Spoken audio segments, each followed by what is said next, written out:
when we use the word soul, we're reaching for one of the few available words to name that which has no name.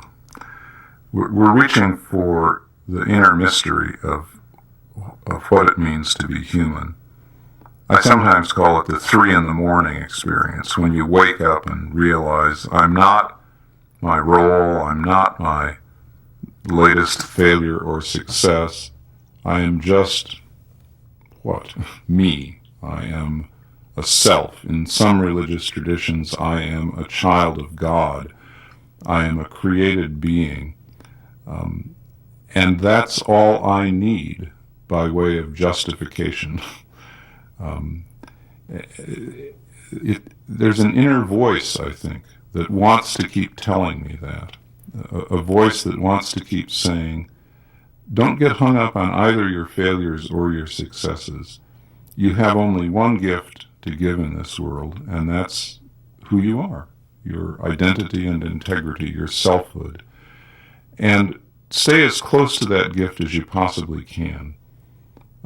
Most of us understand that along the line, we're going to find particular forms of giving that gift. We're going to become engineers, or we're going to become parents, or we're going to try to be good citizens, or we're going to be doctors, or hairdressers, or clerks who are helpful, and that there's some skills associated with each of those roles, and that there's knowledge associated with doing each of those roles well.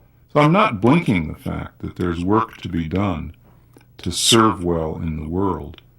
But ultimately, the only service I have to render, the only gift I have to give is myself. That mystery that I sometimes call soul and sometimes call spirit and sometimes call identity and integrity. But it's that inwardness from which everything else comes.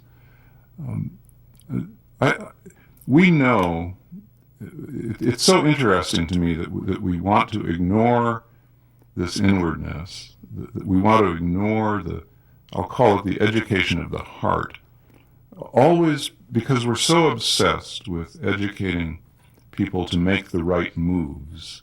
Every form of professional education I've ever seen is about making the right moves to qualify you as a member of this profession. Well, the truth is there's a secret hidden in plain sight. We know that you can move a knife with enormous skill in order to murder somebody.